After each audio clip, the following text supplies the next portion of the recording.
my goodness. There we go. Welcome back. Thank you, sir. It's been a long time, John Boyd. Yes, We had opening day, man. We did. We had opening day. We got Final Four weekend right now. That's right. The game Monday. Were you watching it? Probably with you, my friend. That's good. Yeah, with you and not with her. That's right. Yes. There we go. Salut. Boom. We're not branded by anybody on this, but I got to do an advertisement later. I forgot. Oh yes. Yeah. Dude, what was it? Is it? I've got Arizona in the final and winning March Madness. That makes sense. They're like an NBA team. Yeah. And I watched a couple of their games and it was just like insane. They just signed their coach to an extension, so Yeah. he's not going to UNC. Oh yeah, there's so many good jobs open right now. Right. Yeah. Did I say everybody? Welcome back to the podcast. I don't know if I said that. Yeah, this is gonna be a sports episode. Oh yeah. I'm a little bit fragmented. It's my fault.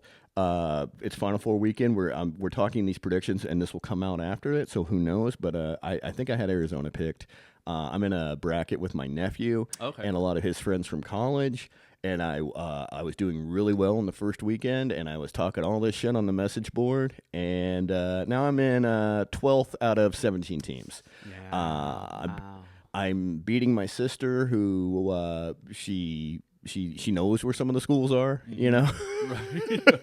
Oh yeah, I didn't know they had a basketball team. Yeah. She's just like, well, Wyoming. I've never seen a brown jersey. I hope they win. You know.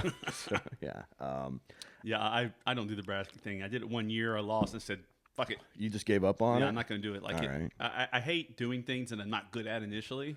I'm one of those people where I'm like, no, not doing this ever again. No, not feeling it. Because I usually have beginner's luck on a lot of things. Yeah, well, luckily Irish. Yeah, exactly, right? Yeah, so when it doesn't happen, then Yeah. I'm like, fuck this. I've had good ones and I've had bad ones. I've been doing them ever since probably since like the dawn, like 90s, and then when the internet made a brackets available, and I was just like, oh my!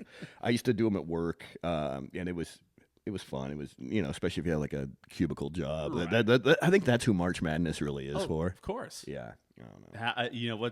Somebody did a study like the first weekend, the first 2 rounds, like productivity, it like just goes way in the dumps. Yeah, because everybody's watching. Everybody's watching it. Oh, look, flipping between screens. Yeah. I'm sure, especially with remote work. Oh yeah. Oh. We just have it on the background. Yeah, It like doesn't I'll have. matter, right? Yeah, I'd have that on.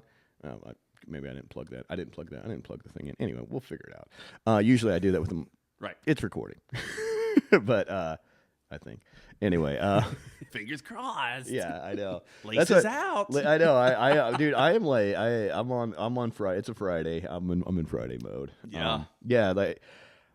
Yeah, where if you have the opportunity, because my school used to be like perennially good at basketball, or at least right. You guys went back to backs in the 40s, right? Well, that was before my time. But you back in the day, 44, 45, I think. You guys were like the shit. I just discovered that this week. Like I was looking at the like who's Henry Iba. Yeah. Who's won multiple NCAA championships? Not that many. Yeah. Obviously, UCLA.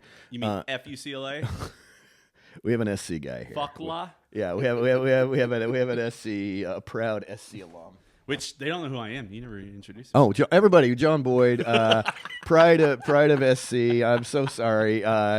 If you listen to the movie podcast, if you listen to the Oscars podcast, he was also he knows everything. He's a lot of people use Chat GPT. I use Chat JDB. How about that? Fair. Is that fair? That's fair. It's fair to say. Yeah. You like it? Got my next game show coming up in 2 weeks. Oh yeah, you're like a master of game shows. I am. Yeah, I've only done one with you. We did the one with what was it called? Jerry O'Connell. Pictionary. Which I just saw Stand By Me on Tuesday. It was released for its 40th anniversary. Jerry O'Connell was in it. Jerry O'Connell's in it. He was also in Jerry Maguire. Yes, he was. Sliders. What? Sliders. Slider? Yeah. I don't know Sliders. The TV series from the 90s? Oh, yeah. That's like put him back because he just did that little bit of stuff as a kid. He's a fat kid. So yeah, he was the chubby kid. He was the pie-eating kid in Stand By Me. No, he wasn't the pie-eating kid. That was a different kid. That was the story that Gordy told about Lard Ass is his name. Okay. But yeah, Jerry O'Connell, like I have a real affinity for him because he was like fat kid like Yeah. me, Oh, who okay. then grew up and thinned out. Yeah, like a ugly duckling to a Yeah, swan. and then got some babes. Yeah, there we go, He's- and got some cats. Yeah, it's like some cat daddy. cats. Cat daddy. He's with so he's with Rebecca Romaine Stamos. And I still call her Rebecca Romaine Stamos. One of the most beautiful women probably of her time and most times. Yeah, and you know, if there's one man that I would follow, yeah. John Stamos would be Yeah, I like- mean that's you know, I will take his scraps happily. Yeah. So they also have like 7 cats or 6 cats or something. He said 5. Yeah, he was talking to us in between. We were contestants on Pictionary, and he was kind of just chopping it up, and he was just like, "Oh yeah, I've got 5 cats," and we were just like, What? That's odd. Yeah, Man. Now, granted, they have kids. Yeah. I'm assuming, but still, it's like he's talking about them, like like how people talk about their dogs. Yeah, their fur and he's got babies. kids. These are fur babies to him. Yeah. And then like I wore when we came back, and I wore my cat socks. Oh yeah, I showed them to him. Yeah, you He's did. like, "Oh, that's nice." He didn't give me time of day. You try to get like some extra judge points Yeah. or something like that, a little leniency on a he's buzzer. Like, oh, that's nice. Oh, okay, thanks, Jerry. No, he's following the rules, man. He's under tough pressure, man, with that show. Can you tell me what game show you're going to be on, or is it disclosed, or It doesn't even have a title. Oh, but okay. I'll say it is. That feels good. I'll say it's a poker trivia game show. Oh shit! Doesn't involve cards, but Okay. it's like if you're playing poker with trivia. Oh, so you have bet to this like an much ante and on it, kind of ante thing. up if you think you Okay. stuff that. I think that's what it's about. I know you're like a yeah. I've done what was the one Pictionary, and I did what's the Wayne Brady one? Let's make a deal. Let's make a deal. Those are the only 2 I've been on. Sweet. Yeah, and you've been on how many? This will be number 26. 26 goddamn game shows. Mhm. Damn. Did you ever see the one, the Press Your Luck? Movie? The film with Yeah. with Paul Hauser, Yeah, Peter Paul Hauser. Paul Hauser, that's it. Yeah. Oh god, that's so creepy. It's That really good. Yeah. Yeah, he was really good in it. I remember watching that live when I was like Oh, really? You when I was remember a little the boy. Remember the episode that guy doing? Yeah. Oh wow. He went nuts. It was like 16. It was an insane amount of money. He had Yeah. he had the timing down. Yeah. On there's Press Your Luck. There's What- a doc about it too. Yeah, That yeah. I think really kind of inspired the movie. It was called The Luckiest Man in the World. The film That was the movie. Yeah, Luckiest Man in the World. Yeah. Yeah. All right. Well, let's get into Three it, man. movies, Let's yeah. get into it. We watched opening day. We were doing our homework. We were doing our research for the Dodgers. We are both Dodger fans. Have you always been a Dodger fan? No, I grew up a Braves fan because I'm from Southeast. Nashville, and that's the only baseball team that's really in the South. Yeah, it was. Yeah, it still is kind of. Still is. Yeah, yeah. I I mean- don't count Miami because that's like Miami. No, exactly. Yeah. Yeah, So and- it really is like the only. I mean, if you count Texas as the South, which Dallas not. they would Houston say they not. are. I mean, they are, but They're Texas is Texas. it's their own thing. It's Yeah. their own version of the South. I mean, It's- they have accents. They have the same culture, more or less. Yeah. It's. But other than that, Yeah. in the traditional South, The traditional South. traditional South, SEC football. Where you got the which is- SEC football, which yeah. is still in Texas too. Oh, but fair. The Good point. Braves have been there since the '60s, and they came from Milwaukee, and that's it. So Yeah. when the Braves had that big run in the early '90s, Yeah. I was all about that. Then I moved out here, and then I Well, was like, also eh. also TBS. You could watch every game. Oh yeah. And they were in the '90s. They were fun. They had like they had like so many. Maddox, Clav, and Smoltz. Well, the pitching was amazing, and then Pendleton. they had like all these amazing black Yeah, dudes. McGriff. It was Yeah. just like Dion, that's Terry Pendleton. Yeah. Won an MVP for him. Yeah. It was Ron Gant. Sid Bream. Ron Gant, David Ron Gant, Justice. yes, Justice, Yeah, yep. it was just wild how many and then was Maddox, Glavin, Smoltz, and Avery, I guess, was the fourth one. Yeah. It was So the Braves and the Cubs I always kind of watched just because I had cable. So. Oh yeah, it's a WGN. Yeah. They had it on too. Yeah. Side Side note: I think Nashville is going to get a team. probably going to get the team when it spans. Pretty sure. It's possible. Yeah, I've heard Salt Lake. Well, I heard Salt Lake City, but I mean that may be with Vegas, maybe in the way of that. The A's. Maybe, Yeah. but it's going to be one team in the West, and definitely, probably most likely, Nashville's prepared for it. They're ready. They've got a group already. They've been they've been Yeah, the like, Nashville's. lobbying I for mean, they're a big metropolitan area. Yeah, They've grown. yeah. I mean, if you think about it, like Charlotte doesn't have a baseball team. It's huge. It's a big city. Yeah. I think it's the second biggest city in Major in traditional South. U.S. Yeah. And it Yeah. probably is. I mean, Atlanta's probably Atlanta's Atlanta's the one. hub. Charlotte's probably two. I'd say. Jacksonville, maybe I don't know, but yeah. But I mean, it's it's a funny fact. Jacksonville is actually the largest city in America. metro by or area. yes, Yeah. because it's just like huge. Yeah. Okay. But yes, Anywho, yes. You know too baseball, much. We're good. Baseball films. Baseball films. All right. So what we did, we're gonna break down the top 5. We've each got our own. List. We're gonna. I've got. I lied. I didn't. I have 2 honorable mentions. I miscounted. Oh, okay. From one. And then I've got one of my favorite movies, but it's only got like a hair of baseball that I couldn't in good faith call it a baseball movie. Does that make sense? Yeah. And if you've got like weird qualifiers like that, I'll start with my first honorable mention, just because I like stupid stuff and I like oddballs, and this is kind of like the Oscars where you had like a career defining kind of vibe, or what it like a career achievement. Their careers was mostly on television, which you don't watch, but basketball. Trey Mattstone. And also, yeah, that's another thing. 90s were like baseball movies. I was doing research on this. There are lots of baseball movies. And there's only been like, what, 2 since then? Since the 90s? I mean, there's been more than that, but 2 of note. Yeah, like Trouble with the Curve, Fever Pitch, and Moneyball. Yeah, but yeah, basketball was. Well, that's not true. Actually, there's The Rookie. Okay, fair. Yeah. Well, that was. I thought I lumped that in with the 90s. No, that was. Oh, we're talking about the Dennis Quaid. I'm thinking of Rookie of the Year. Yeah, that's 90s. Okay, sure. That was the one with the kid, the young kid. Well, and then there's the Bad News Bears remake that Linklater did. With Billy Bob Thornton. Billy Bob as coach. Okay. Yeah, because that was an original 70s, and then Walter Matthau was the. Yep. Yeah. And then if you count 61, which is a TV movie, Billy Crystal. Is that the Roger Maris? Yeah. Yeah, Roger Maris, Mickey Mantle. Okay. And then I don't have any of these movies so far on my list, so this is good. That's fine. Yeah. And then you Fever Pitch. Yeah, that was that was the romance one, I guess, with Drew Barrymore and Jimmy Fallon. Yeah. Okay. The Farrelly Brothers. Good movie. Yeah. Before, when they were still trying to be funny. Right. Yeah, it's good times. So basketball. You seen that one?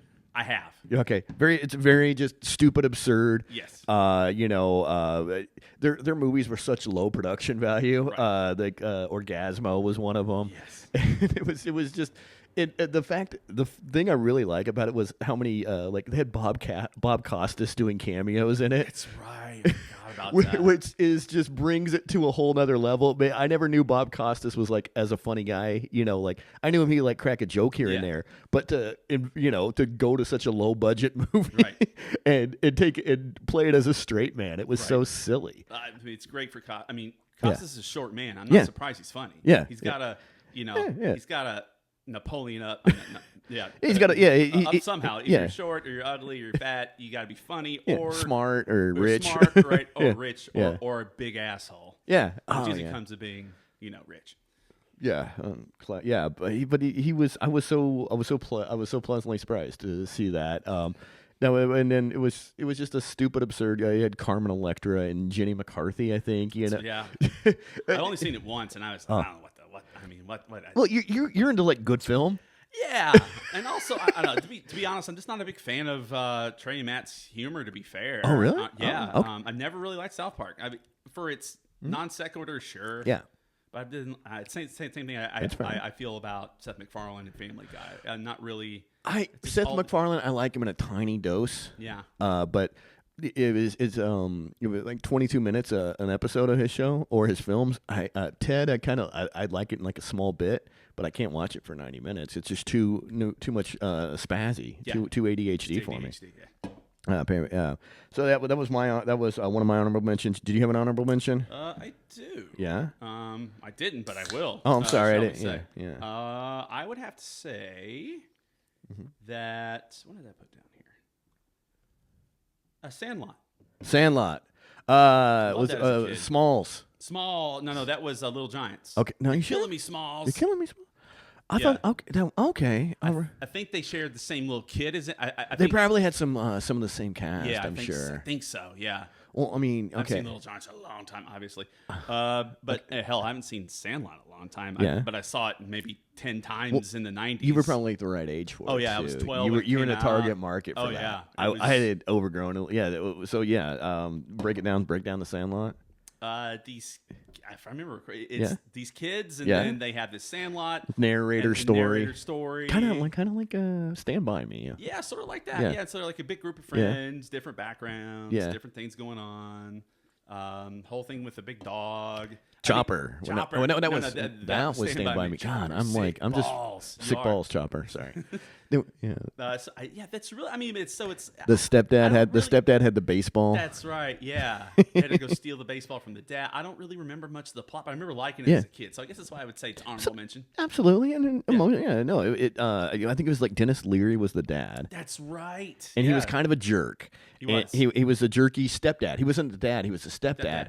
And they didn't have a baseball that one game, and so he's just like he had this Babe Ruth signed baseball. That's right, Babe Ruth signed baseball. And he took that out. He's like, oh, we don't have a ball. Don't worry, I can go grab one. And the one that was signed, they probably Benny or somebody hits it over the wall. Yep. The junkyard. Kind of like, see, that's why I got those two mixed up. Junkyard. Okay, the dog's mean, and then they have to go. Yeah. Okay. Get the ball.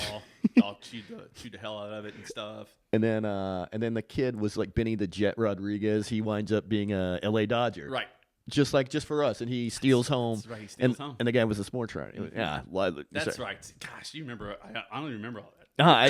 I had a friend who looked like Benny the Jet, the actor. I think his last name was Sitar, Sitar. Okay. And he was wearing like a white shirt and a Dodger hat one night on stage. And so I took a picture and did a thing, and I was just like, who wore it better? And like all the LA comedians, I'm trying to remember. Yeah, it was. I'm blanking on his name. I'll come to it in a second. But it was just so silly. And they were like, "Oh yeah, clearly they look alike." And they're like, "I never saw it before." Yeah. Yeah. I had another honorable mention. I think this is Brian De Palma, the fan. That is Tony Scott. Tony Scott. Okay. Tony Scott. Okay. You know the fan, right? Yes. De Niro's in it. Wesley Snipes is kind of like a Barry Bonds character. Yeah, playing for the Giants. And he's just a home run king. Yep. And he's got a Benicio del Toro. He's got like a little bit of a rivalry with. I forgot he was in that. That's right. He was Primo or Revis or something. He was like the new guy that was coming in, and it was kind of like a threat to him. Mm-hmm. And Robert De Niro his life is shit. Yep. So all he focuses on is the San Francisco Giants. Also, if you focus on the San Francisco Giants, your life is shit anyway. That's true. Yes, fair. As Dodger fans, we can talk shit. Of course. Yeah. Have to. And then he like poisons or like sets up. I can't remember. They meet each other. Yeah, they meet each other. He kind of stalks the baseball player. Well, yeah, that's why you think it's a Brian De Palma film, right? Yeah. So it's a bunch of stalking going. Okay, yeah, that's probably okay. That's where I got that. Yeah. And it's kind of like dark. It's darkly shot. Real foggy days and stuff. It's like night shots. Yeah, and you think it was made by Fincher. It's so dark. Like, like David Fincher. Yeah. So it's like through windows and stuff. It's like if Rear Window, if Jimmy Stewart was a psycho, that kind of voyeur, voyeur thing.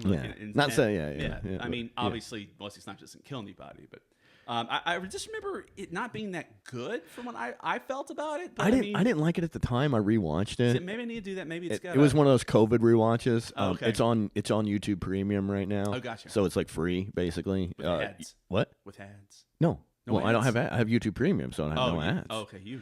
Yeah, no, I love that. That's what you said for free. But yeah, but if you have YouTube Premium, there's no ads on anything. Okay. So sorry, I watch a lot of YouTube. What can I say? And if you're on YouTube, you can watch Obnoxious Valid Points. Yes, there we go.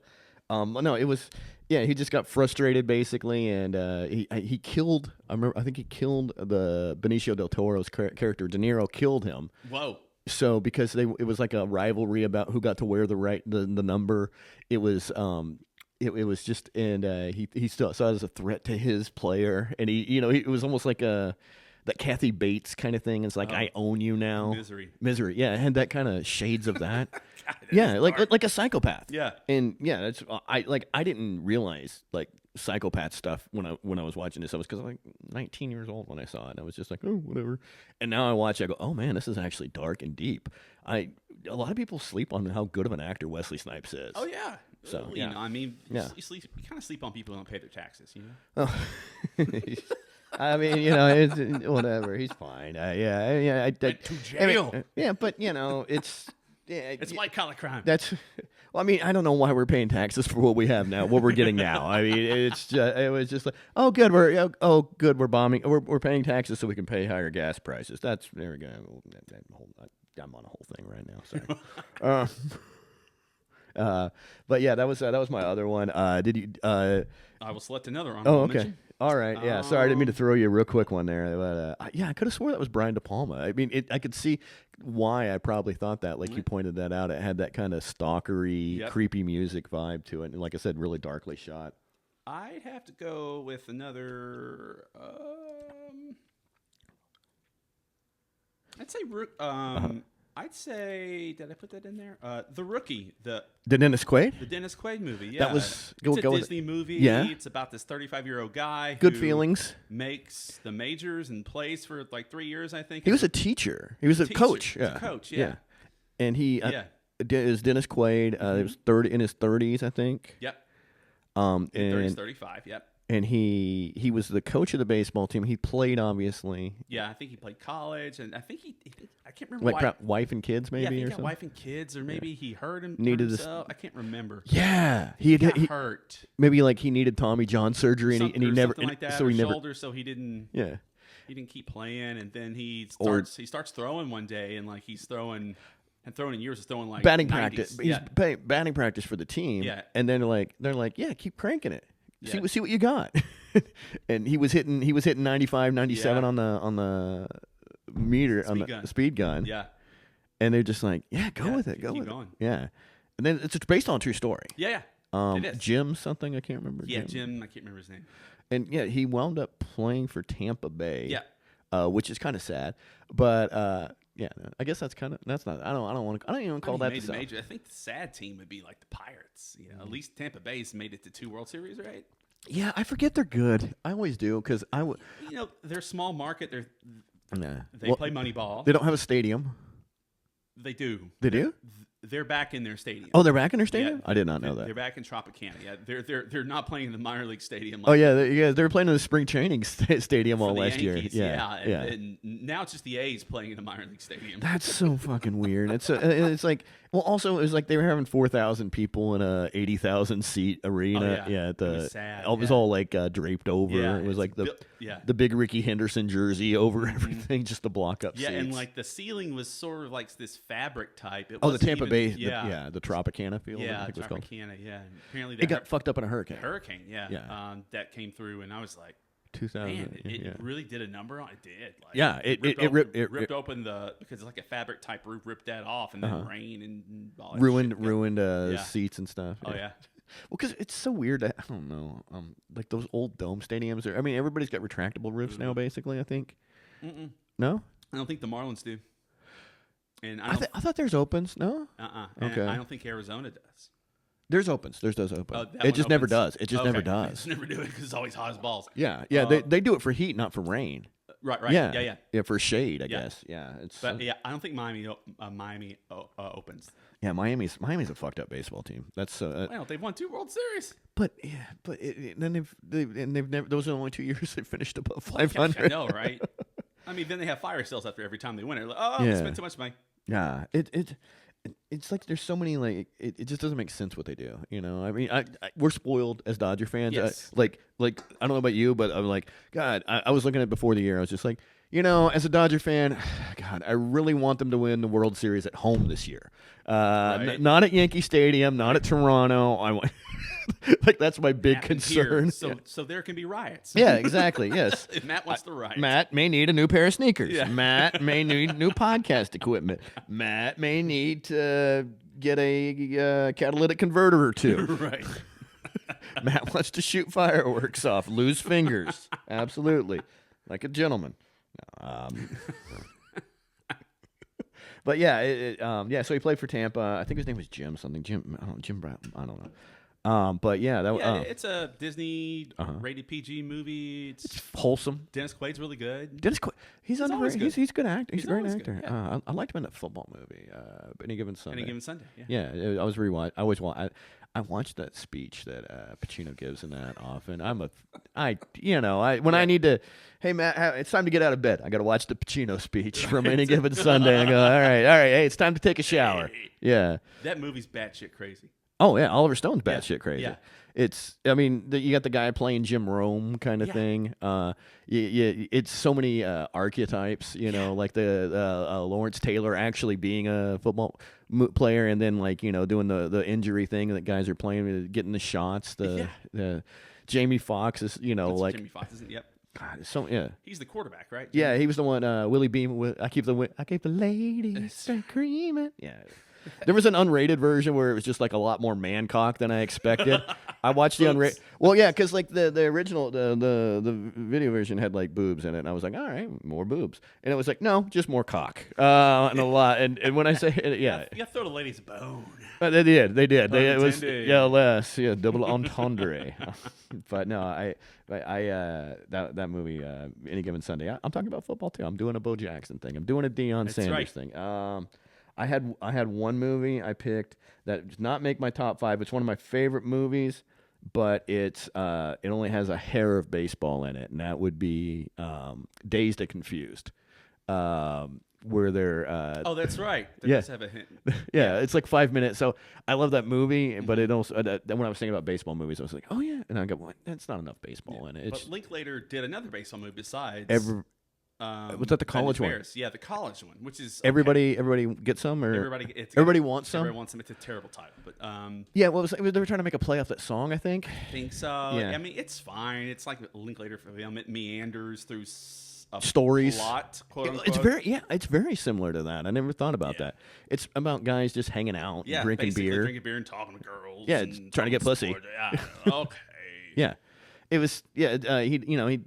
Like Glenn Powell was in that. I remember. Yeah. I mean, he had obviously Linklater gets people to come. Teller was Teller in that? I think Teller's in it. Yeah, Miles Teller. I saw it when it came out. I'm like, meh, forgettable. It was a hang. It was like a hang. Yeah. It was like an experience. It wasn't really a film. Yeah. I mean, and it's a period piece. I believe it's 80s, 73, 75, something like that, maybe. Late 70s, early 80s, something like that. So there's lots of mustaches and like Loverboy music. Yeah. What's Stroke me, that kind of vibe, and just peacocking it out, having parties at frat houses and hitting kegs of beer, and lifting weights and starting shit with other guys. Yeah. It's minor Linklater. Yeah, it was. It was just. I think he was. You can watch a movie and you go, oh, he was just goofing off. This was just like practice, but somehow they filmed it. Yeah. Well, let's get paid for a vacation to Austin. I mean, if someone's willing to write the check, sure. I don't mind. I'm the last guy that's going to say, hey, guys, right. This freaking industry, you take what you get, man. Especially right now. So, film industry's fun right now. Do you have one like that, or do you want to go with your number 5? I'll do one more honorable mention. Right. Yeah. All right. I went pretty deep with all this. I pretty much wrote out every major baseball film of the last. Yeah. No, ever. Okay. Pretty much. All right. So I'd have to say The Great Bambino. The Babe was a part of that list. Oh, was that the John Goodman? John Babe? Goodman played the Babe. I'd probably go with Fever Pitch too. Fever Pitch. Okay, that was 2000s. It was Drew Barrymore, Jimmy Fallon, who never acts. I know, right? He doesn't.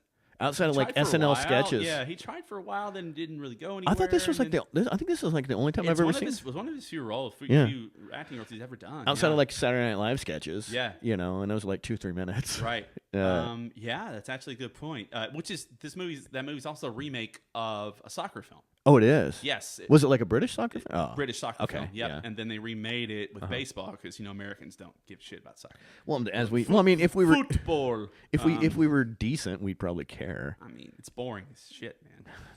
You drink. I mean, baseball's boring too. Yeah, no, at least you can talk during, but like to me, there's nothing worse than cheering loudly over almost, which is what soccer fans do. Oh, he's shot! Because a high five we missed. Yeah, we barely missed. A drive takes a while to get going. You know, and you either did or you didn't. It's just Well, scoring anywhere, but anyway, it's a remake, and which I think I didn't know it was a it's an improvement on the remake. I never saw the original. So, I did. Yeah. It's good too. Okay. And this is, to me, like Fever Pitch is the Farrellys moving into the drama space that they both are now, although they don't work together anymore. Well, yeah, they evolved out of it. They were evolving out of it. They didn't want to make, dick jokes and something about Mary, which was great, but it was love that. It was trying to move on. Yeah, they're like, well, Dumb and Dumber. Dumb and Dumber, and then like their last like really broad one was the Siamese Twins one with Matt Damon and Greg Kinnear. Yeah, which is really funny. I remember it came out and got bad reviews. I don't know if I ever watched it because it was like, this is like Blockbuster days where you could walk by it 8 fucking times, and it was just, I didn't trust. It was really good. Okay, it really was. Yeah, Maybe I'll watch it. I liked it a lot, and then they pivoted to this, and then it bombed too. Yeah, even though I think it's good. I enjoyed it. Drew Barrymore. She doesn't act well. I mean, she doesn't act much either now. No, she did a couple. She did an Adam Sandler one. Yeah. I guess what's the one with the Charlie's Angels? I guess that counts for something. Yeah, one or two counts. But yeah, she hasn't done a whole lot recently. And obviously, talk show now is her thing. Talk show's huge, and she's hosting Hollywood Squares now. Okay, yeah, she's not hosting; she is producing Hollywood Squares. Good for her. For a child star to make it out. Yeah, and like those daytime shows make money. They print money, man. Lots of money. The highest paid television person is like Judge Judy. Oh, really? Yeah, like by far. Wow. Because that's the premium brand for daytime television. Maybe outside of like soap operas and stuff like that for scripted television. Right. And it's only her. Yeah, and all those court shows are fake. I think hers is. Have you done a court show? I have not. I've been asked many times. And I'm like, I won't do it. I've been asked to. I've had friends that did them, and some of them came out really good. Some of them look horrible on them, and for some reason, I feel like it would matter, but it won't. I know, because it's like they don't even list your credits on the thing. No. And nobody would know if I didn't tell them I was on it. Yeah. So and also, it's like bottom of the barrel. It's dog shit pay. Dog shit pay. And if you've been on any kind of shows and stuff where you see if it's low pay, it usually brings out the worst people in Los Angeles. Oh, yeah. And if they're the worst people in Los Angeles, they're in the running for worst people in the world. Yes. We're talking psychiatric problems, drug problems, narcissism, narcolepsy, just assholes. Do I want to pretend I'm having a beef with somebody who could possibly actually believe it's real? Yeah, and may want to murder me later. And likely has a weapon in their vehicle, yes. Which is a rusted out RV in the parked on the street outside the studio. You're right. Especially Pacoima. God. Dude, could you imagine if you lived in one of those? So fun fact: some of the studios in Los Angeles are right outside homeless encampments. Yes, and we're talking not the film, like the big studios. We're talking about independent studios. Yeah, not like Paramount or Fox Lot or anything, but like some of the when they have like a daytime television show, like it's low rent places. There are legitimately RV homeless encampments that the RV ain't running, and the only thing that thing is good for is cooking meth. And could you imagine somebody who just rolls out of their RV and walks in and does one of those court shows? And then you wind up getting in a beef with some guy named Skeeter, who's he's got a shiv on him because he just got out of county. I'm sorry, man. He's like a fourth generation dust bowler who family never left, stayed in poverty, and finally they got to California a little late. they didn't make it till 1978. They kept getting flat tires. Kept getting flat tires and meth addictions. Right. That'll keep you playing it for a while. Those meth addictions. Yeah. They stopped. Hey, we're just going to be in Albuquerque for a decade or two. Promise. Those are the worst people. Where were we? And I think we're hitting your number 5. My number 5. Okay, I'll start with my number 5. I like funny. I think, and I know we went to you and I went to go see like a Zucker Brothers thing, didn't we? And Airplane. Yeah, and they had one of my favorite actors, rest in peace, Naked Gun. Leslie Nielsen, Naked Gun. Where I consider that a baseball movie because the umpire scene. Where Reggie Jackson is supposed to. That's a baseball. And the baseball just happens to be the climax. But that's a big part of it. But he was the umpire. You had Reggie Jackson. It was like 15. It was maybe like 20 minutes of the thing. Would you? It's not okay. It's the climax, so it's like 15 minutes in the movie. Okay, you could say it's not a baseball movie. It's fine. It's all right. You can disagree, but it's a goddamn funny movie. It's a great, funny hilarious fucking movie. Right, I mean, O.J. Simpson, man. Nordberg. Oh God, where he falls down, or he goes down. Yeah. He finally gets. He shows up in the wheelchair. And they're just like, oh, great, see you back on the force, and slaps him. And he goes all the way down and hits the end of the rope and flips off of the second deck. I remember Reggie, I must kill the queen. The queen. I must kill the queen. And they hid the gun under second base. Yeah. Just, right. And it's that I must kill. Queen. Leslie Nielsen, the cop, he's trying to go undercover. So first he signs up as the opera singer. Yes. Pavarotti. That's right. And he doesn't know the words to the national anthem and just starts making shit up. And people are like, "What?" And people are like, "I guess that's Pavarotti. All right, cool." He kidnapped him and like tied his arms up, and then since he couldn't find out who the singer was, he comes in as the umpire, the home plate umpire, and he's frisking down everybody. Right. He's going at guys' cups looking for the gun. Play ball. He gets all excited whenever like the pitch happens and everyone's like looking at him. They're like, strike. Yeah. And he's like, oh yeah, people like me. Right. It's just such a. I think my favorite part of that is whenever he's trying to get Reggie or he thinks he's trying to get somebody up the bat, and he calls nothing but balls. Yeah, he's trying to delay it because they can't wait because the seventh inning stretch, I think, or something. Something like that. Yeah, because that's when it's supposed to happen. The seventh inning stretch. And he was a designated hitter, so he'd never be on the field. That's right. Yeah. So he ball. Yeah. Oh. Because they said they were going to kill her during the seventh inning stretch. Yeah. So he couldn't let the seventh inning happen. Right. Was it Ricardo Montalban was the bad guy? Yes. He had the remote. Yeah, the remote. Yes. From Fantasy Island. Fantasy Island and Khan in Star Wars. Oh shit. Khan. Yes. Fuck. Yeah, that's what he did. Good reach, man. Good reach. Oh my god. Yeah, I forgot about that one. Nice. Oh, and he also died. He dies in the movie. And he gets it's one of the best comedy deaths ever. Whenever he's backs up over the rail, and I think they shoot him with the wristwatch. Oh, that's right. And he falls over the rail, and then he gets as he falls off the stadium, Angel Stadium. It's supposed to be Dodger. I'm not sure. Angel Dodger. I think it's Angels. I mean, they may have shot it in Dodgers. I don't know, but just to make it easier. Yeah. But he dies, and then a steamroller immediately goes over him, and Leslie Nielsen's buddy goes, "What happened to my father? My father died the same way." And then he's like flattened, and then the USC marching band. That's right, comes over. Dun, dun, dun, dun. Dun, dun, dun, dun, dun, dun. Yeah, so see, does that bump it up for you that the SC marching band was in the movie? Yes. Okay. Can't call it a baseball movie. All right. Well, all right. Fair enough. But I mean, to each their own. All right. Thank you. Number 5 for you. Number 5 for me is going to be Moneyball. Moneyball. Brad Pitt. I liked it. It was interesting. I like Brad Pitt as an actor. God, what's the guy? Chris, the guy that played Hattiesburg, Scott Hattiesburg. He was on Parks and Rec. Big guy. He was in he's one of the Guardians of the Galaxy or something like that. I just remember Pitt and Jonah Hill. Jonah Hill was Shapiro, I think, was like the guy who Epstein. The good Epstein. Yeah, the good Epstein. The good Theo Epstein. Yes, the analytical Epstein, right. not the one who was not concerned with numbers. Right.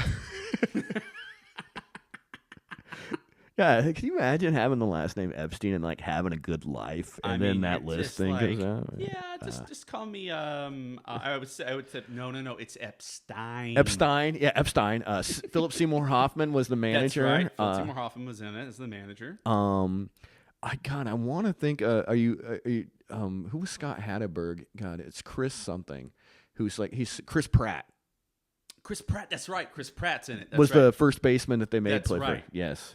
And yeah, I mean, it's a true story. You can talk. Yeah, true story about the A's. And Billy Bean, who was the general manager, and it's essentially about the arrival of sabermetrics in baseball, which is like for those who don't know, it's the new stats they call them. It used to be, and there's RBIs, home runs, on batting base average, batting average. Then there's this whole other new set of statistics that have been come in that were getting on base. Yeah, OBP was bigger. And exactly. Then there's wins above replacement, things like that. So it's just next level of stats that go into how if a player produces or not, and it's more than just the traditional statistics that they go off of. Like defense is weighted heavily in it as well. Yeah. So Jonah Hill's character comes up with these new stats, these new metrics. Yeah. And then Billy the scouts. The scouts feel slighted, and they're the only team doing it, right?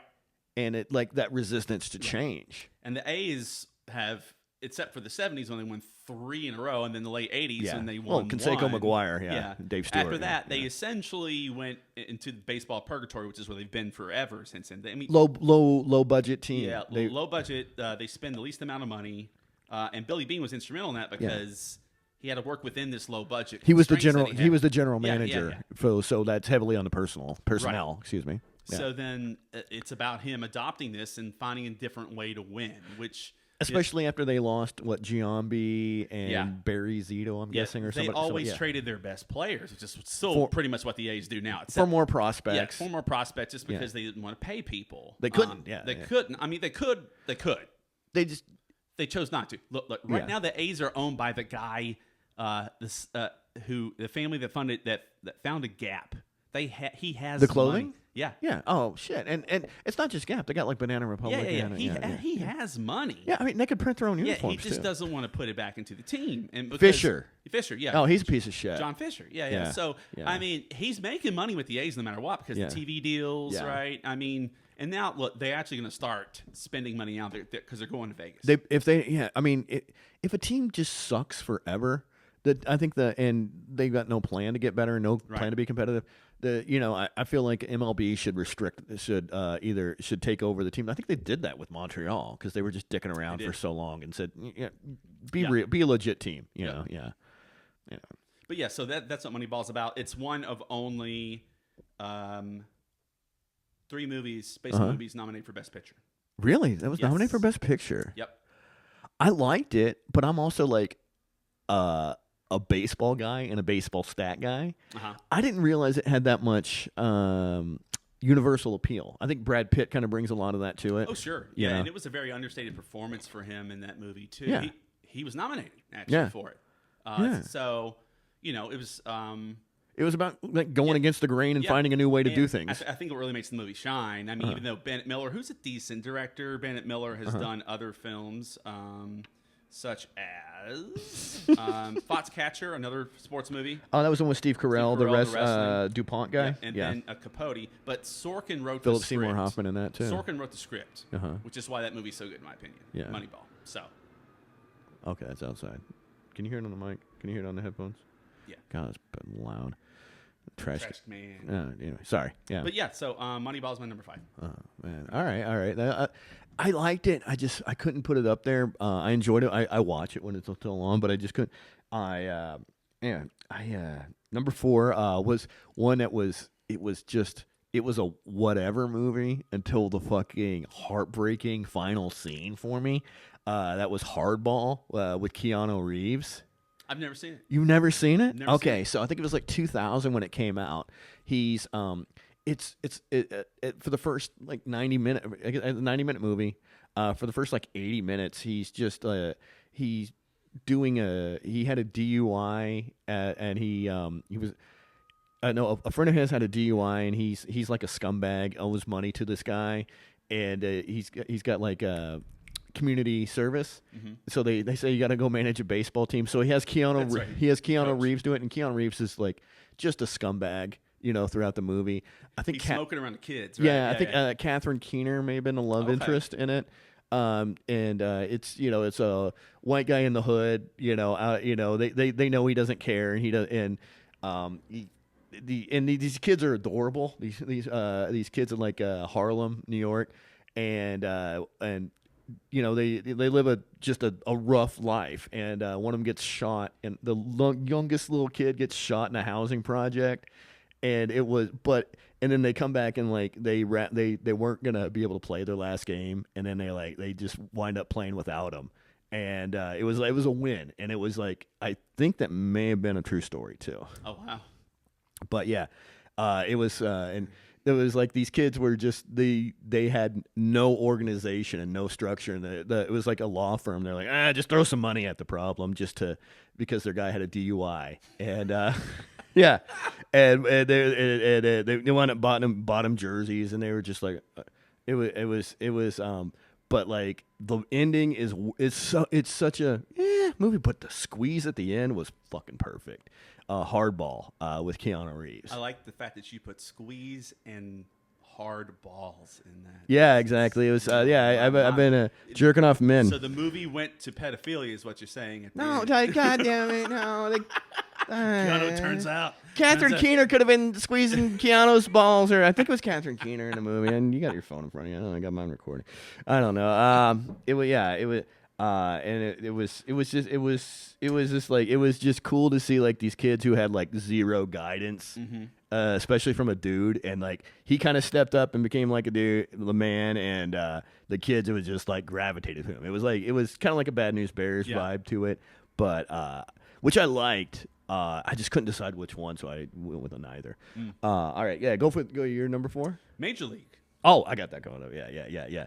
Love Major League. Yep. So many fucking stars in that. Which number is that for you? 3. 3. Okay, so yeah, we just go to my number 3 after this. Was that? Yeah. So it was like 80. Was that 88? 89? 89. Yes. Yeah. So you got Charlie Sheen, Tom Berenger, Charlie Sheen Charlie Sheen at his top. Yeah, at his top. Yeah. Yeah. Sorry. Go ahead. Andre Braugher. Was that the Serrano? Yeah. He's the voodoo guy, who I didn't realize till years later when I called. Yeah, he was the Cuban. Yeah, I'm like, that's Andre Braugher. Sacrificing with the chickens and like the voodoo stuff, like hilarious. Man, they don't know what to do, so they go get him a bucket of KFC. Right. And like it was also like a shitty franchise. Yeah, they were trying the Indians. Yeah, they were trying to move to. She wanted because it was before Miami was a team. She wanted to move to Miami. That's right. Yeah. That's right. And like the owner's like the hot, mean, like she's the Cruella DeVille. Yeah. And then they, of course they want to win. That's how they stop the team. They stop the team from moving. So she gets the lowest talented pplayers she can. She's like stuck with like Corbin Burnson. Yeah. And then it was just like, and who's the guy? The guy that was a governor, I think, was he? Or no, the spitballer, that guy. Oh yeah, shit. What was his name? And like everybody else was like dog shit on the roster. Yeah. Like they brought in Serrano, some guy from Cuba, Charlie Sheen from the California Penal League. That's right. And then the catcher couldn't catch us. He was thinking about Playboy centerfolds. I think that was in the second season. No, I think that was major because it was Tom Berenger the first season. Oh, that's right. That was the second one. Yeah, that was the hayseed kid. Too. Yeah, the hayseed kid. Yeah, he could only think about like their favorite things. Her favorite movies are blah blah blah. Yeah, from Major League 2. Okay, it's from the second one. Sorry. But yeah, so the plot of the film is, I think there's a clause because she inherited it from her father. I think there's a clause in the contract that if they win the pennant, they can't be moved for like X number of years or something like that. Or the attendance or the something? Some metric about winning that will trigger a clause to where the team cannot be moved. Yeah. Based on her father's will. So it fucks up her plans. Right, fucks up her plan. And like, one of the things I remember as a kid is like, because she was a hot girl, like the cutout. Yeah, the cutout. They have a certain number of games that they have to win. Their magic number was like 36 games or something. Games. Yeah. So they take this cardboard cutout of her, and they had these Velcroed clothes to her that. They remove one for each game that they won, and finally they got her naked. She still had pasties on her. Yeah, but it was the idea is like we want to see her naked. It was like okay, we got a shoulder. Yeah, you're like we can see upper leg. Yep. That kind of thing. It was her just going, oh, this is not. Yeah, it was so that was like the payoff for like the horny John Boyd 8-9-year-old. Oh, jeez. Oh boy, she's gonna be naked. You thought you were gonna see nips, didn't you? I thought so, but it was PG-13. Yeah, but yeah. So, and then the movies. Oh, Wesley Snipes too. Snipes is in it. That's right. The Willie Mays Hayes. Yes, that's yeah. right. Fred Snipes is in it. Forgot his first baseball movie. Yeah, God. Yeah, Willie Mays Hayes. Yeah, the dance and everything. And he was not even supposed to be on the team. That's right. And they found out. I remember spring training. They found out he wasn't even. He wasn't even invited. So they moved him. Yeah. They picked his bed up out of the like a rack room. They were staying like a dormitory, right? As opposed to like a hotel or college thing. It was like a rack room, and they were like, this guy's not even on the roster. He's not even invited. He shows how fast he is by running in his pajamas. Right. Yeah. That's funny. That's funny. It was so silly. I think what I enjoy the most about the film from a storytelling standpoint is the climax, because the build up. I mean, to the ninth inning, right? It's the bottom of the ninth. Oh yeah. And then I think it's bases loaded, or there's a runner on third, 2 outs, right? Yeah. Tom Berenger gets up to bat. Yeah. The old catcher. He was in the Tijuana League, the exactly. Mexican League. His knees are shot. Yeah. Like this is his last season. There's no way he's got nothing left. He's got nothing left. He doesn't give a shit. Yeah. He's made it. He's made it back to the majors. Yeah. So he cares Technically. about that. Technically. Yeah. But that's why they kept him. But she wanted to keep him because he knew his knees were shot. He was cheap. He was cheap, right? Yeah. But in the climax, for those who don't want to hear it, go. runner on third. They're this far in. That's right. Runner on third, 2 outs. They need 1 run. It's tied game. Yeah. And then you think, he's going to hit a home run. Yeah. And it's a suicide. He points. He calls his shot. Yeah, over the like Babe Ruth in the 1931 World Series or whatever. Yeah. And then the reliever on the mound is like the best reliever in the game. He was like a creep. He had the mustache and stuff. Big, huge Yeah. dude. Yeah. Calls his shot. And then they call a sacrifice bunt. Suicide squeeze. Yeah. And so sacrifice bunt, and Willie puts it down. Snipes was on third, or maybe, or second or third. Snipes was on third, right? Yeah. So then, was that it? Yeah, I think he was on second. Maybe he was on second, or I can't remember, but like he had to run it out. Yeah. That's the thing. Yeah. So that's what makes me think. He had to make it safe. He had to make it safe, and so he puts down the bunt. Yeah. It's all slow motion, right? The whole thing. Like his hitting helmet flies up. You see Tom Berenger's like curls, like his face. Yeah. Because they all dipped back because he called his shot like he was gonna. And then he slides head first into first base. And the first base was rarely done. Yeah. And they win. Yeah. That's how they win. Called him safe. Yeah. And then and the Indians had to stay in Cleveland. Yep. And now they're the Guardians. Yeah. No, is it no more Chief Wahoo? Right. That was his Chief Wahoo. Oh, Randy Quaid was one of the. That's right. Was one of the fans. Yeah. Wild thing. You. We got to talk about Euchre. Bob Euchre was in that. Announcer. Oh fuck. Who was a former baseball player? He was the Milwaukee Brewers announcer. But he just played baseball, a bit outside. Right? Yeah. And he was so good in that. Yeah. Oh, he was so he was just the soundtrack for it. He was like the score for the movie because he is a funny guy and he is a knowledgeable baseball guy and they were writing him off as like a really big drunk in the thing. He kind of he is, but he isn't, but he is, but he isn't. He was so silly. So good. I gotta rewatch it. I haven't seen it in years. This is the time, man. It's baseball season. It is baseball season. You had that one as number 4. I had that one as number 3. So my number 3 all right. is A League of Their Own. League of Their Own? Good movie. That was that Spielberg?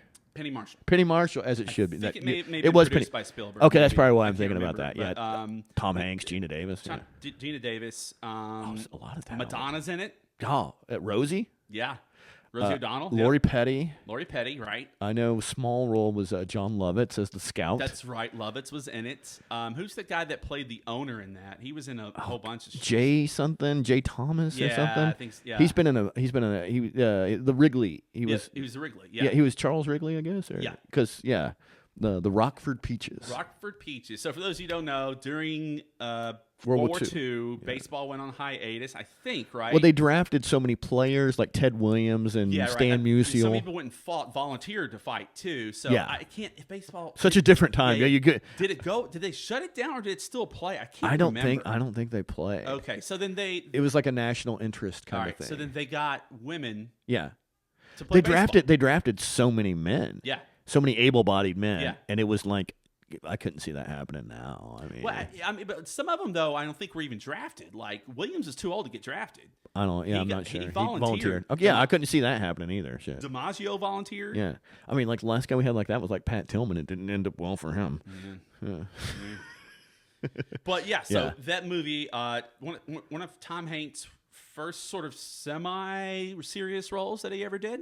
Probably Apollo. Maybe. I'd say the movie. The movie's a comedy for sure. But it's Penny Marshall. It's also sort of dramedy too, and it's factual, historical. Yeah, exactly. And, I'm glad I actually have it because there's a dearth of women in all these films that we've been talking about for the most part, except for Fever Pitch with Drew Barrymore, right? But women don't really play a large part. Major Leagues, there's a woman owner, but I mean, it's sports, it's major sports, major league sports. But this was I watched it a lot as a kid. I thought it was really good. It was. It had the story about the sibling rivalry between Lori Petty, Dottie and Dina, Lori Petty and Gina Davis. Gina Davis. Sorry, I'm interrupting. I was going with the real name. So.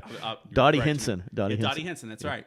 And it's a nice, heartwarming story, I think, about and he has to siblings. Yeah, and then also he has to learn how to manage women. Yeah.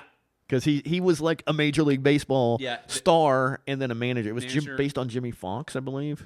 Probably, yeah. That makes sense. Yeah. But his name wasn't Jimmy Foxx, but he was a bad drunk. That was his problem. Yeah. And just used to yelling at dudes. Yeah. Yeah. And then this is probably the classic line from the whole film where he's yelling at a girl and then she starts crying. He goes, I tried to make the throw.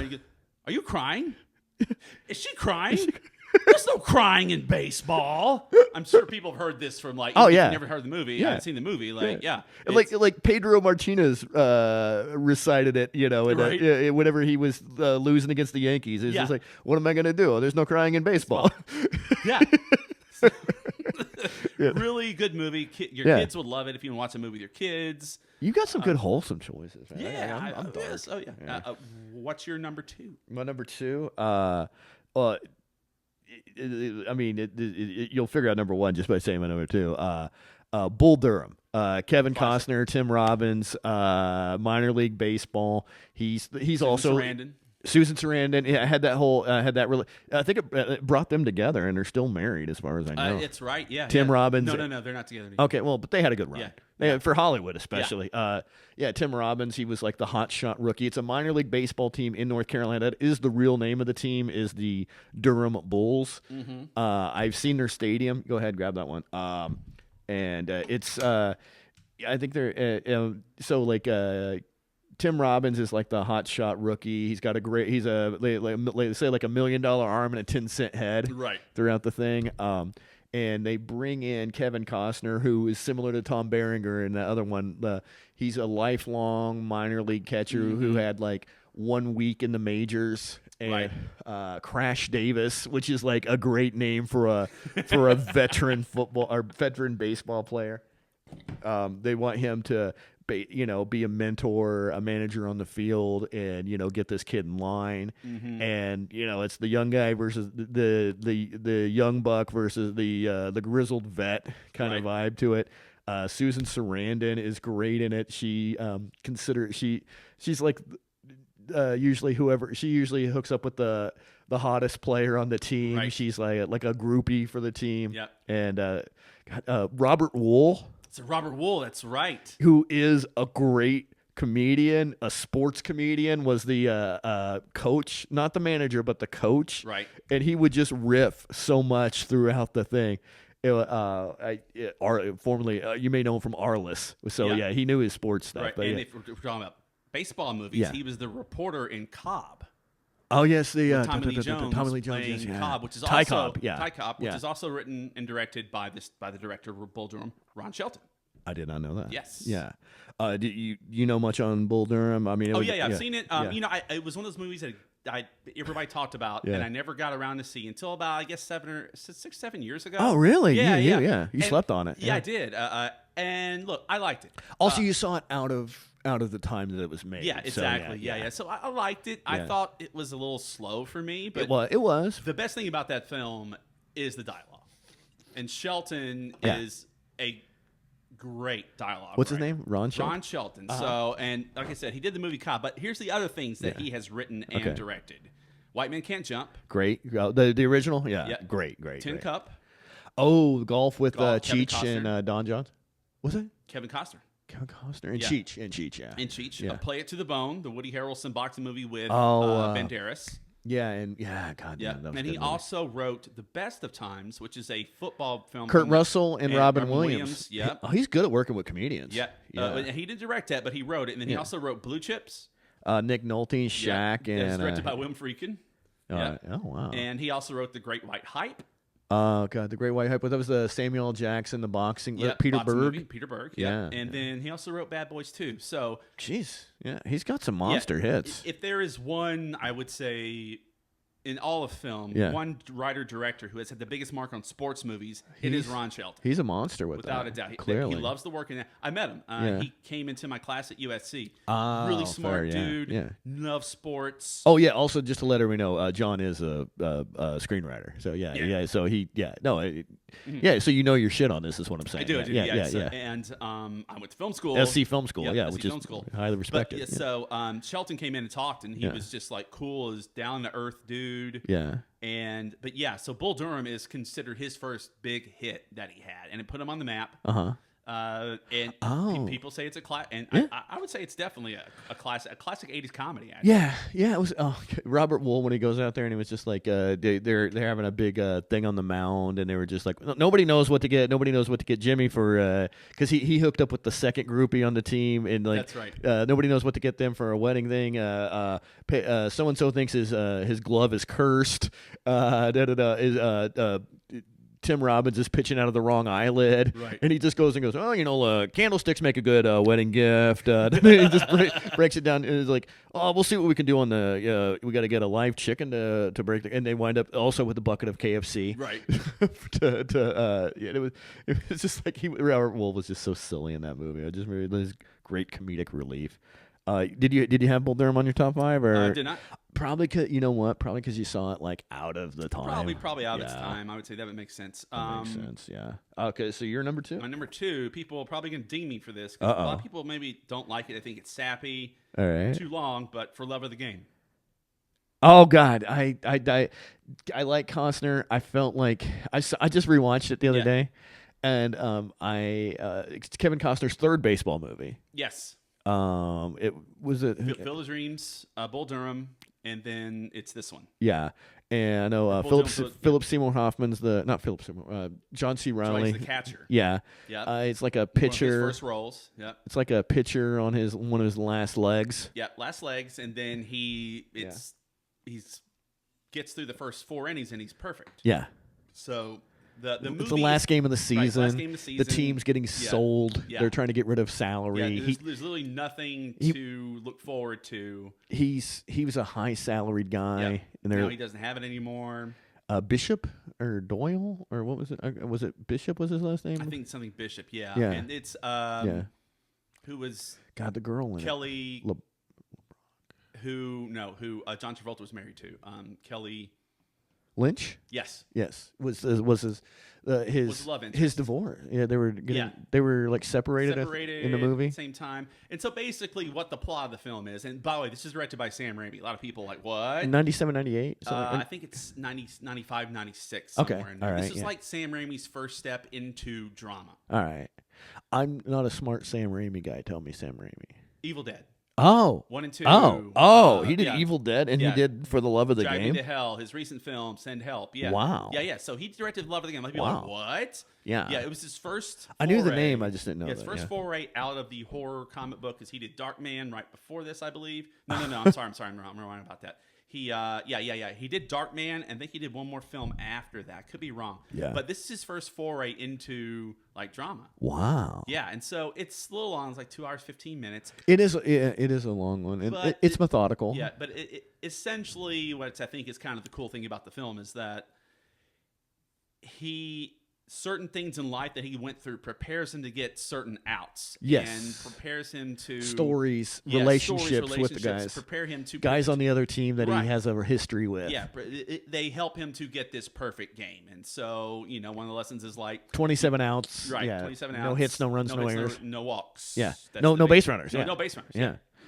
which is like there's only been like less than 20, I think, in the Major League history. Yeah, yeah. So very hard to do for people who don't know about sports. Like they say it could be the hardest thing to do in sports. Actually, it's the least likely thing you're going to see. Probably, maybe like hit for the cycle. I don't know, but no, cycle happens at least probably once or twice a season. Fair.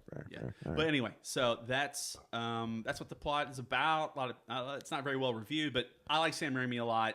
I think he swung for the fences, pun intended there. And I like it. I think what happened was he was coming off his other 2 baseball movies, and this one, and both of those were, amazing in my opinion. Right. All right, I'm gonna take a second here, and I want to tell everybody about Good Feels. They are if you're liking the show and you're enjoying the show, they are somebody I've partnered up with. They do CBD seltzer, or not CBD, but THC seltzers. Excuse me. Ooh. Yes, no alcohol, no sugar, no calories. You can order them online. If you want to save 20% and you want to help the show out, use the promo code. It is OV Points. The link is in the description, so definitely check that out. You can subscribe and save 25% if you want to get stuff in on like a monthly or 2 monthly basis. If you look at the prices look a bit much, but then you realize those are like 6-packs. They have 6-packs, 12-packs, and you can mix and match. My favorite is the Blood Orange. Also, they have gummies, THC gummies. Which I love whenever I fly, because sometimes I'm sitting too close to people and I like to just pass out on an airplane. So yes, Good Feels. Check out the link and use the promo code OV Points if you like saving money. That's it. Nicely done. Pretty good, huh? Yeah. All right, yeah.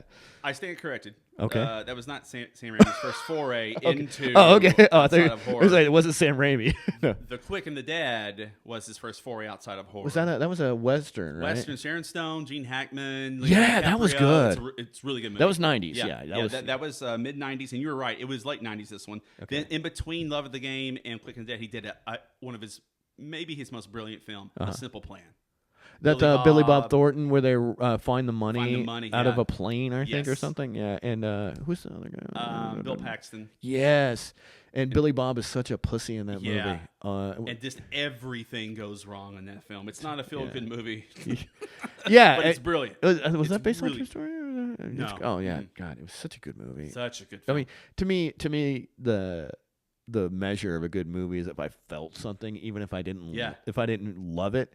And whether it drew an emotion out. That's why a movie like Hardball, where I was like, all right, they're gonna win the thing, and I was like, oh, fuck, Baby G died, and it's like, fuck. I was just like, what the? And he was like this. He was like the mascot. He shouldn't have even been on the team. He was too young to be on the team. His older brother. Sorry, I'm going back to my thing. I'm making it about me. But yeah, Simple Plan. You have a pit in your stomach through most of the film. It's so uncomfortable. It's just not going to end. They're just dumb. Yes, and they're not criminals. No, they're not. They're not. And they're in over their fucking head. Just like in life, anytime somebody says we're not going to spend the money, we're just going to keep it. Yeah, we're just going to keep it. Yeah. That never happens. Oh yeah, no, fuck no. Never happens. People got shit that comes up. Usually it's Yeah, it's like, I gotta pay my bills. I want this new car. Oh yeah, hey man, hey, the bumper fell off on my car, so why not buy a Ferrari? If I'm gonna buy a car, I got the money, Right.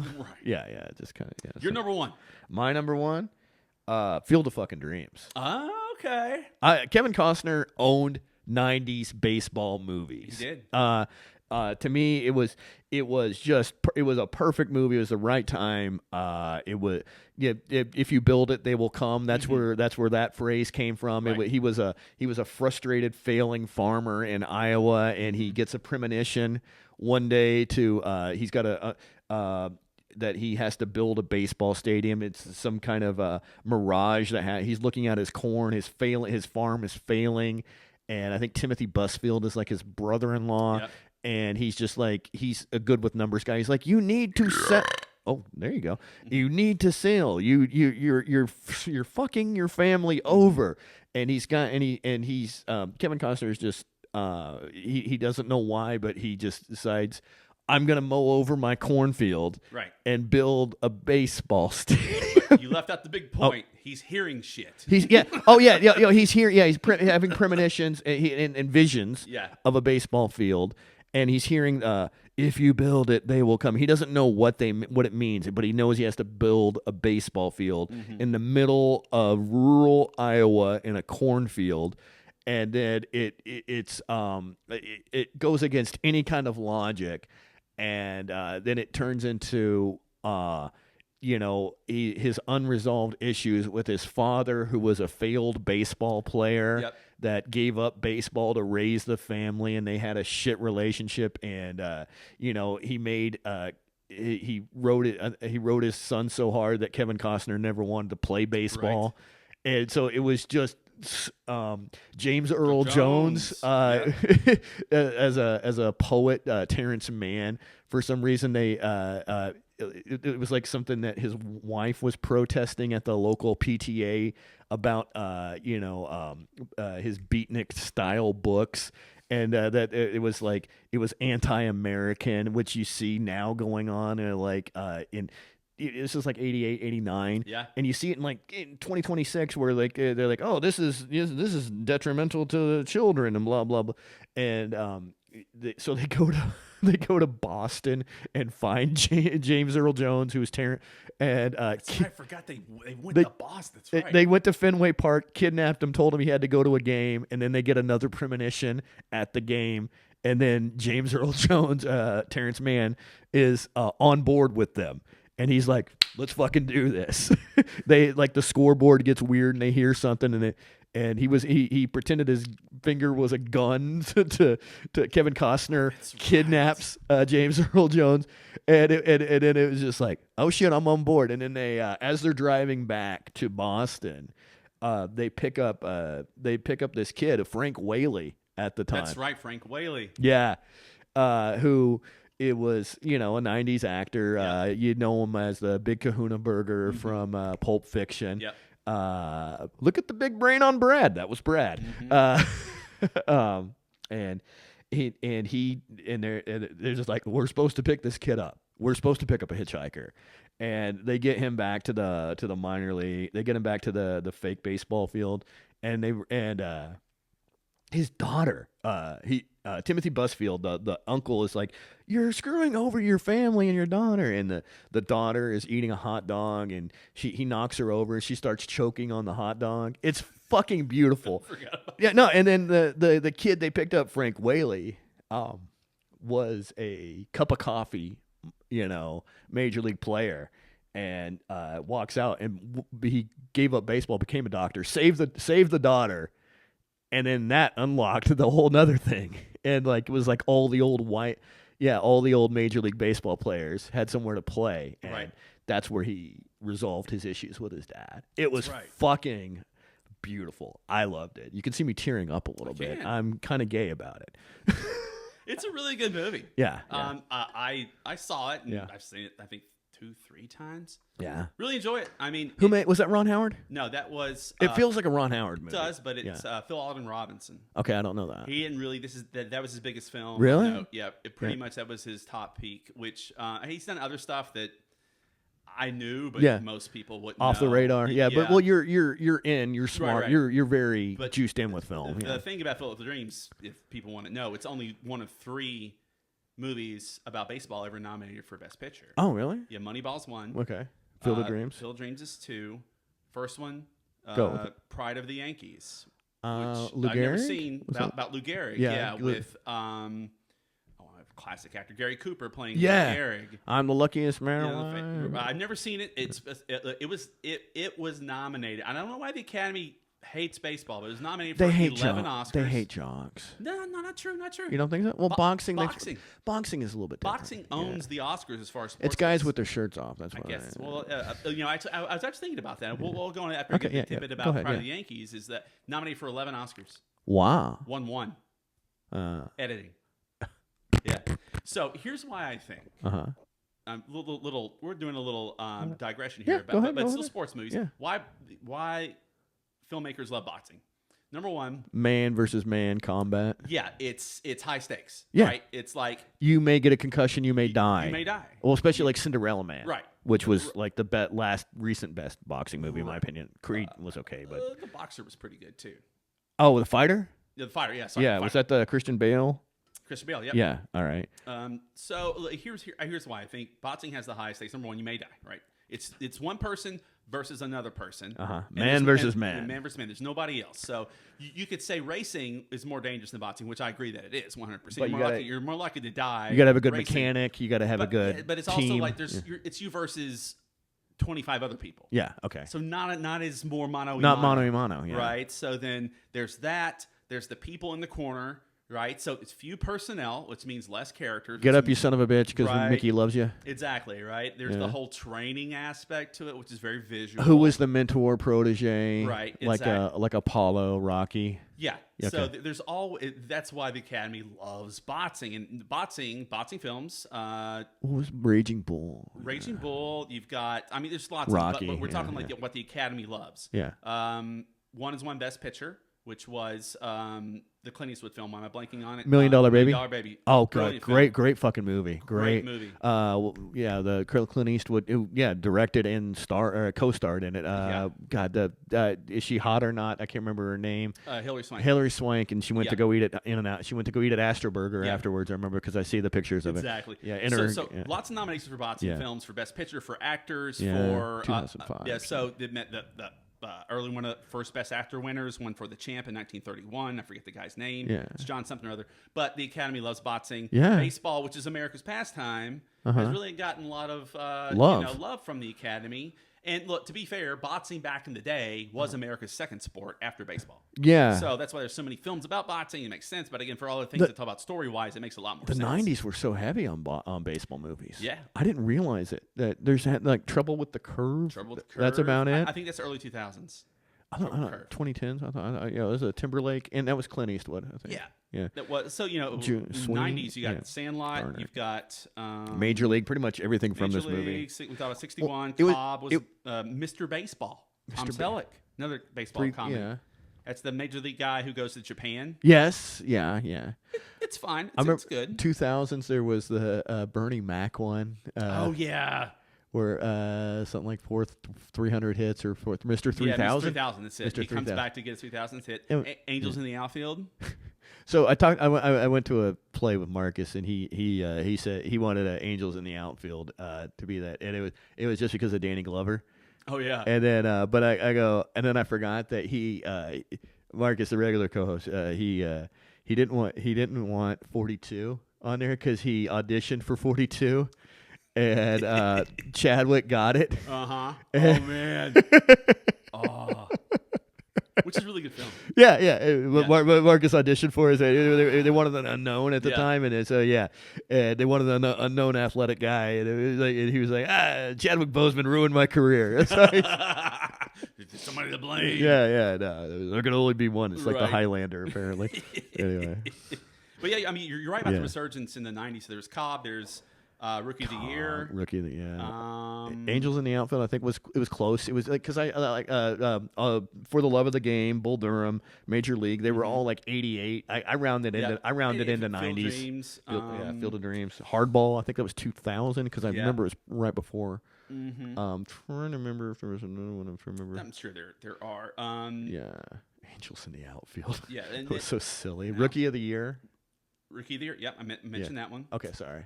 One that we didn't talk about. A lot of people don't like, but it's 8 Men Out, about the Black Sox scandal. That was Ray Liotta and John Cusack. Was playing that Shoeless Joe. Okay, Shoeless Joe Jackson and the Black Sox scandal of 1919. Yeah. Which is, for those who don't know, like the they were playing the Reds in the 1919 World Series. The several players on the Chicago White Sox, heavily favored. Yeah, heavily favored, got paid to throw the World Series. Yeah, and Shoeless Joe took money, but he also batted like 500. Yeah, it was like no way you could say that his performance sucked. Exactly, and it was.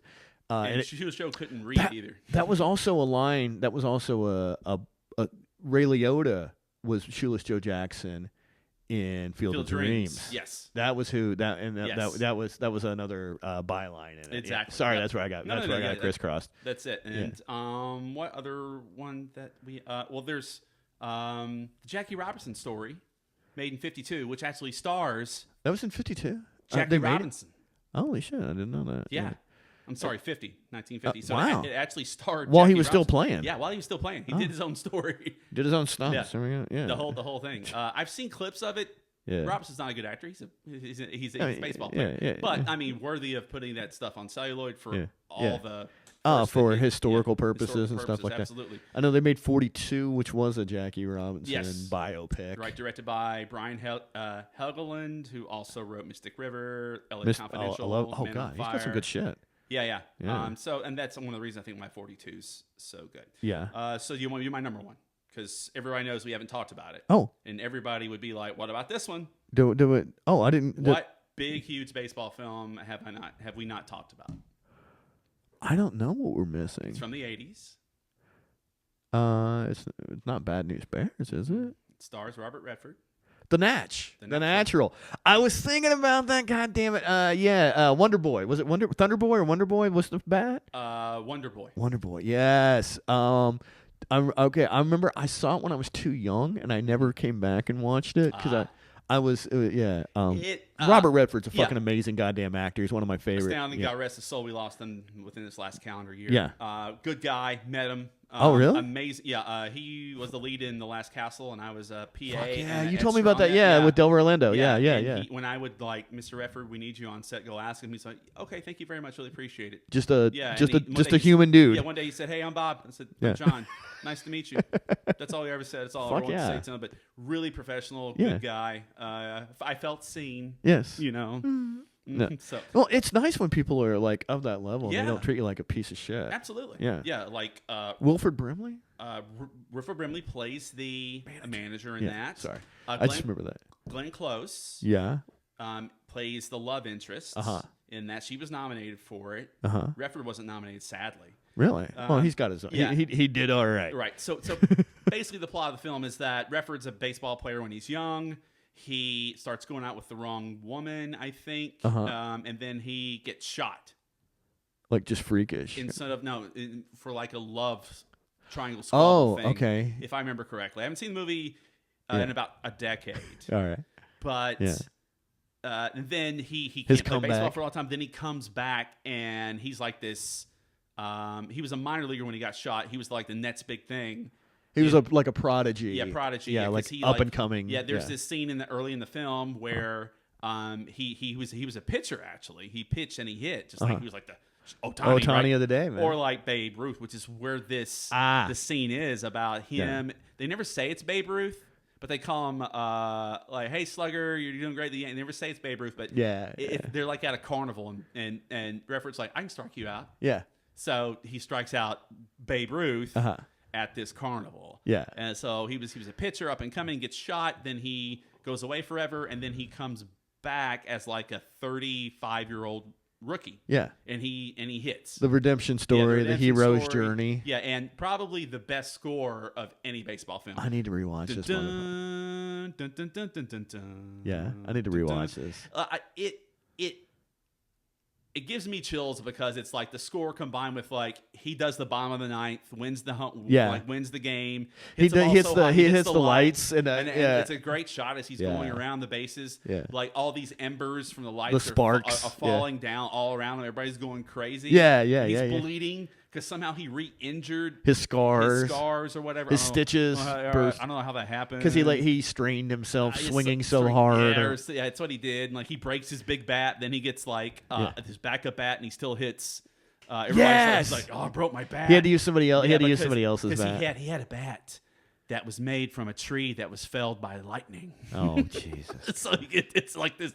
There's like this lore. It's like Excalibur of bats. Or something. It's silly. It's a playful time. Yeah, I mean, it's silly. It's sort of fantastic. It takes you on a journey. Yeah, and kind of like a Lord of the Rings almost but like adapted to baseball. Yeah, and so I mean, it's fantasy. It's not that fantastical, but it's this idea like, oh, there's like all these tropes that are sort of elevated to not to a and then put it into current, not magic, but there's like some underlying magic, some superstition, some things like that. Something had to happen. That was magical. Right. And so I think that's why a lot of people put that in their top 5 list of baseball movies because it's very sentimental. Yeah, just like baseball. Yeah. It's I think it's all made up teams, if I remember right, something like that. The New York Titans Or something like that. They were supposed to. Yeah. So they were supposed to be the Yankees, but yeah. it's the Titans instead. Right. When I watched it the last time a decade ago, it drags a little bit. Its story's not that tight. I think Field of Dreams is a better story. Also, we got better technology now. Yeah, exactly. But I think and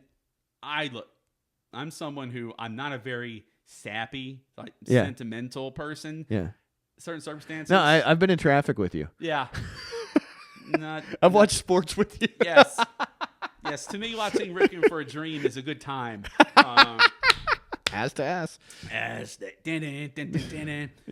And look, Field of Dreams definitely has the better heartfelt story because it's about father and son reconciliation. Yes. That's essentially the heart of the film. Yeah. And dad's dead. How can I ever reconcile my dad? He has to do all the work to do it. And his dad's got to come back from the dead. Yeah. So I think most people would say it's between those two films for being probably the best baseball film ever made. I've never seen Pride of the Yankees. I never have. Maybe some purists would put that up there, but it's a true story, and it's not going to end well. Yeah. Lou Gehrig. Yeah. Dude, what are the odds? Lou Gehrig would die from Lou Gehrig's disease? Right. Good Lord. Yeah. Man, talk about coincidence. Dude, why would your parents name you after a disease? Right. Jeez. They didn't want to name him Owls. Yeah. Well, I mean, like, there's a guy on the Lakers named Age Johnson. That's fucking around. Funny tidbit about Field of Dreams is that baseball loves that movie so much, Major League Baseball, that they have a Field of Dreams game every 2 or 3 years where they at the location where there's a corn outfield. Yeah, and they come out of the corn stalks. It counts. It's an official game. It's an official game. It's usually like the Yankees and the White Sox or something. Yeah, something like that. And Yeah. it's usually a Midwest team, and there's only like 2,000 people, or less than that. I think it's like 500-600 people. But they do well on the television for it. Yeah. Like I remember Aaron Judge was playing in it. It's like that's how much that movie's got into the minds of the country, the lore of the country. Yeah. I mean, that's one of the things I think. Like movies, it's like I feel like our shit's getting appropriated. Right. You know what I mean? I know. Like I wish I was like Puerto Rican or something. You know what I mean? But it was just like I was a kid of the fucking 90s. Can I not hold on to my own shit for a minute for Christ? You know? Let me go back and have this nostalgia. No, my own time. No, I get thrusted with it every day. So God, I forget Robert Redford is one of my favorite actors. He's fantastic, man. My favorite Robert Redford movie probably is one of his last ones. It was The Old Man and the Gun. It was good. Really good. It was just methodical, and he was just fucking around. You know what I mean? Yeah. It was just a playful movie about a bank robber that you liked. And what is it? Casey Affleck chasing him. You know, it was just like, and he's just like, you think Robert Redford got caught, and then he just teases him a little bit more. He's like, oh, you know what you're doing, huh? It was I love Robert Redford. Man, never won an acting Oscar. That's fucked up. Yeah. That's fucked. That's a crime. Especially if you saw, which I think is his greatest performance, is All Is Lost. I need to rewatch. He doesn't. I don't think he speaks a word of dialogue. Maybe one line of dialogue in the whole film. Well, that's kind of dope. He holds that whole film, and it's just him. Yeah. Just him out at sea. Do you think he got screwed over just because he was like a good-looking guy? I think he talked about that. Like he was such a matinee idol, so good looking that nobody would believe him as being anything but a good looking guy who. And look, don't get me wrong. Like he's a good looking guy. He's a good looking dude, and he was that way even into his like early 70s. He kept in shape. Yeah. I remember on The Last Castle, the guy was running. He was in his mid-60s. Wow. He was running around shirtless. Yeah. Dude, putting my put my ass to shame. My 20-year-old frame to shame. Yeah. And he was a hairy dude. I know. But Gandolfini was in that too, right? He was, yeah. Yeah. Really nice guy too, by the way. God really? rest his soul too. Yeah. I had to speak to him just to let him know what's going on. Hey, it'll be an hour, whatever, that kind of thing. Yeah. Really nice guy. Yeah. He didn't try to get you whacked. No, he didn't try to get me whacked. Beat you up like Patricia Arquette. And, I got my mom and my brother and my sister come to set one day, and my mom was like, I love. My mom's 4'11", like this country girl, just like she would get starstruck. Sopranos. Yeah, so we're shooting. We're getting ready to shoot a scene after lunch. Gandolfini is he's walking through where I'm locking up this location at, so nobody can walk through. Of course, he can walk through. Yeah. But they weren't filming. Yeah. And my mom goes, oh, there he is. And my mom starts walking toward him like, Mom, I was like, she's going to get me fired. Hey, Mr. Gandolfini, just want to say I really like your work so much.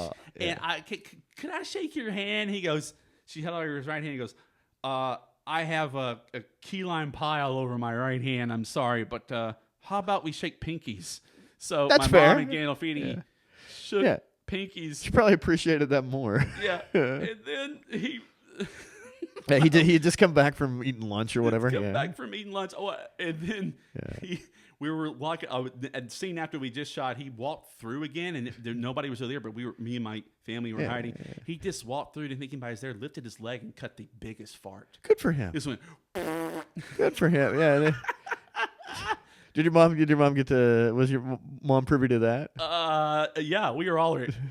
He just kept on walking. I think he ever saw us. He didn't know you were there. Didn't know we were there. Oh, okay, right. He wasn't trying to be gross. No, he was just wanted to walk comfortably and stomach his leg and gas. Good for him. Yeah, good for him. Oh man, this has been fun, right? All right. So my night. So I had number 5, Naked Gun. Number 4, Hardball. Number 3, Major League. Number 2, Bull Durham. Number 1, Field of Dreams. And I had number 5, Moneyball. Number 4, Major League. Number 3, A League of Their Own. Number 2, For Love of the Game. And number 1, The Natural. Although we only have one crossover. Yeah, we did. Yeah, Major League. Yeah. Of all of them, like serious movies and right. shit. Yeah, no. Guys, if you have movies that we may have missed or anything, put them in the comments if you're on Spotify or on YouTube. Dude, thanks for coming on and doing this, man. You're welcome. I'm telling you need to be a fucking movie blogger. You know too goddamn much, man. If you want to find John, you may be able to find him, John Daniel Boyd on Facebook. Yeah. I'm telling you need a fucking movie blog or some shit, man. Yeah, right on. You get your AMC shit written off or whatever. Figure it out, man. Use the system. Everybody in government's doing it. Especially so right now, bro. If you like the show, subscribe, like, text it, do the share thing, send it to a friend. It helps me out. If you want to catch the show with no ads, because I hate ads, we do that early on Patreon. You get the show early, and you get it without advertisement. Thanks for watching. Thanks for doing this, homie. Thank you, buddy. Yeah, appreciate absolutely. It. I always enjoy drinking beers with you. Yeah, dude. Guys, thanks for listening, and catch the next one. See you later.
Support for Obnoxious Valid Points is not brought to you by Audible.